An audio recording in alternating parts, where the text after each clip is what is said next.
But here's the truth. You're not going to get health care to these people by threatening to tax and eat the rich. You raise billionaires' taxes, they just leave the state. Or they leave the country. Or in some cases, the planet.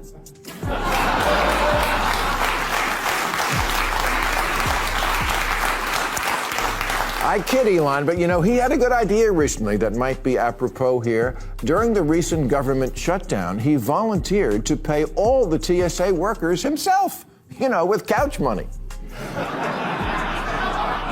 That's how super rich our super rich are. They can single-handedly fund entire government programs. Okay, so let's make that a thing. The Adopt a Cause challenge for billionaires. I think, to be fair, this is actually... I was being fair. No, this is a huge Democratic Party problem. If you look at Democratic cities, they are terribly run. They have incredibly high taxes. It is impossible to build, so the cost of housing... Let me finish, I'll give you a chance. Cost of housing is crazy in places like New York and Chicago. If you look at Democratic states, you go look at New York versus Florida, okay? Roughly the same population. The budget of New York State is twice that of Florida. What do they have? Streets paved with gold? I live in New York. I pay the highest taxes in New York. You get nothing for it. And I think that is the image people have of the Democratic. Bernie Sanders, AOC, and Mom Donnie have been shouting tax the rich like it is their sacred slogan, but Maher says they are trapped in a fantasy world. During the latest episode of Real Time, the blunt-talking comedian went after Bernie and his crew for pushing America's wealthy citizens right out the door. This was not just another political rant, it turned into a full-scale televised explosion. So hit that subscribe button and let's dive straight into this political showdown. New rule, someone has to explain the American economy to me. I know I've said this before, I still don't get it. Last week was tax day, and as usual, because HBO is so generous, and I'm sure so will be the new owners, I paid to the government, if you add in state tax, local sales, property, fees, Obamacare, probably almost 60% of what I earn. That's a lot. And I still wouldn't mind if Bernie Sanders would stop saying the rich don't pay taxes.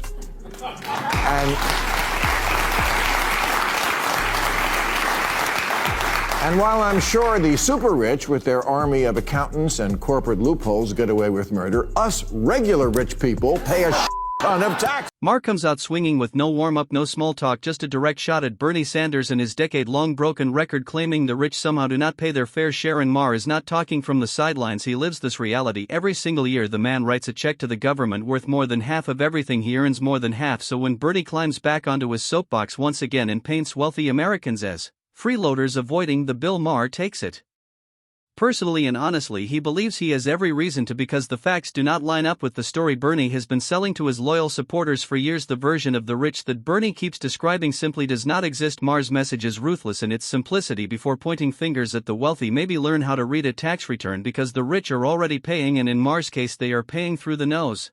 Top 10% pay 72% of all federal income taxes, and the bottom half, 3%. The Democratic Socialists talk about socialism like we don't already have a lot.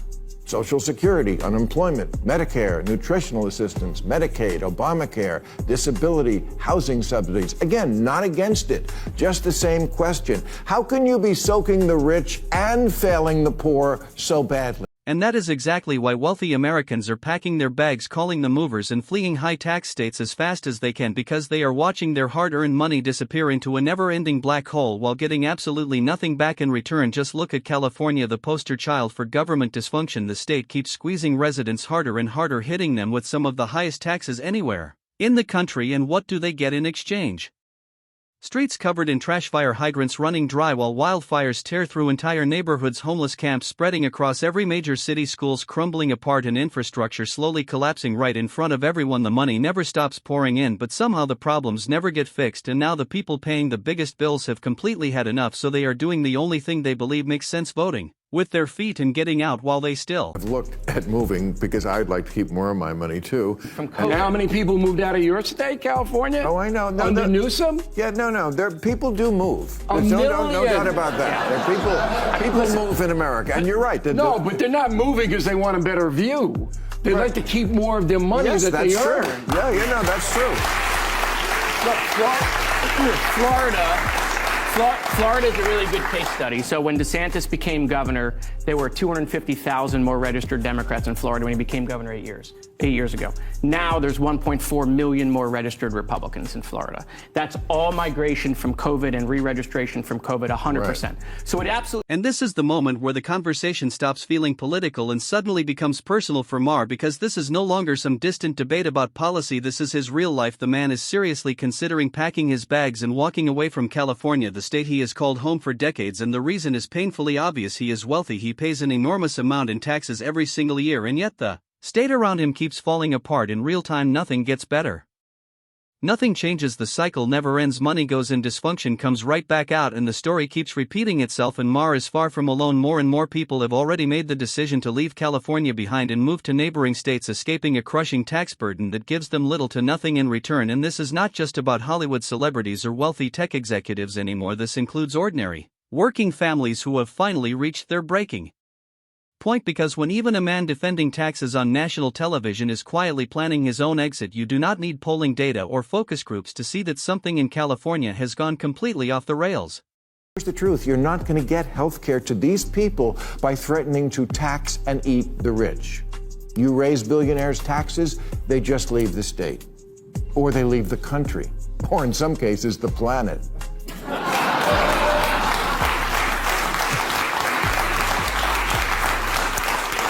I kid Elon, but you know, he had a good idea recently that might be apropos here. During the recent government shutdown, he volunteered to pay all the TSA workers himself, you know, with couch money. That's how super rich our super rich are. They can single-handedly fund entire government programs. Okay, so let's make that a thing. The Adopt a Cause Challenge for billionaires. Now let's keep this conversation honest. Nobody is saying the rich should get a free ride. Taxes are part of living in a civilized society, and yes, wealthy Americans should absolutely contribute. But here is the uncomfortable truth that Bernie Sanders, AOC, and Manny keep dancing around. The rich are already writing checks so massive they look like the budgets of small nations, checks so enormous that people are packing up their entire lives and leaving not just their cities but sometimes the country itself just to avoid writing another one. So piling even more taxes on top of that is not some bold visionary progressive solution. It starts looking more like a wrecking ball aimed directly at the goose laying the golden egg. Instead of constantly demanding more and more, maybe these politicians should start tracking where the trillions already collected actually went, who lost it, who wasted it, who keeps burning through it without results. Fix the leak before turning the faucet even higher. It sounds like basic common sense, but somehow in Washington that feels like advanced calculus. Who buy school supplies with their own money, or people without homes, or disaster victims, whatever it is, make the rich fucks competitive about solving it, because that's all they care about anyway, beating each other. Yeah. Just skip the middleman, the government and the healthcare bureaucracies that for whatever reason, no matter how much they take in, never seem to get enough to the people, and just shame the billionaires into doing it directly because they have all the money, and noblesse oblige isn't just the name of a coat. Then Ma delivers an idea so different and so brutally simple that it almost sounds forbidden in modern politics. Instead of endlessly draining billionaires with wave after wave of new taxes, why not actually put their wealth to work in a direct, visible way with names attached? Give one billionaire full responsibility for fixing the homeless crisis, hand another the broken fire hydrants and collapsing water systems, give one the failing schools and another the trash-covered streets. Suddenly every dollar has a face, a fingerprint, and a scoreboard attached to it. People could finally see whether the money is actually solving anything, because right now the government keeps swallowing billions and nobody can clearly explain where any of it finally goes. It vanishes into the black hole of bureaucracy. Maher's argument cuts straight to the core. Transparency and real accountability could probably do more for America in a single year than another endless blank check handed over to politicians ever. To be fair, this is actually... I was being fair. No, this is a huge Democratic Party problem. If you look at Democratic cities, they are terribly run. They have incredibly high taxes. It is impossible to build, so the cost of housing... Let me finish. I'll give you a chance. Cost of housing is crazy in places like New York and Chicago. If you look at Democratic states, you go look at New York versus Florida, okay? Roughly the same population. The budget of New York State is twice that of Florida. What do they have? Streets paved with gold? I live in New York. I pay the highest taxes in New York. You get nothing for it. And I think that is the image people have of the Democratic. And do not fall into the trap of thinking California is just some isolated disaster, because it is not. This is part of a much bigger and much darker national story. Just look across the country at New York. Same political script, same frustrations, just a different skyline. A Democrat governor, a Democrat mayor, and endless rivers of tax money pouring in every single day. And what are residents getting back? Functional cities, safe streets, reliable services. Not even close families who lived in the same neighborhoods for generations are now being pushed out because housing prices have become completely insane. Inflation keeps crushing everyday people while crime slowly becomes part of normal life across the city. Politicians continue promising change, demanding even more taxes, and blaming the wealthy, while the reality on the ground tells a completely different story, one that makes their speeches sound detached from everyday life. Two of the richest and most powerful states in America now struggling with almost the exact same problems. Do you think that Mamdani's election will lead more financial organizations to leave New York City for Wall Street South in Florida? Tell me, I've read that term just recently, Wall Street South, Florida. This is your state. What is that? A lot of Wall Street guys have moved to Palm Beach. It's been happening really since COVID. It's accelerated with increases in taxes.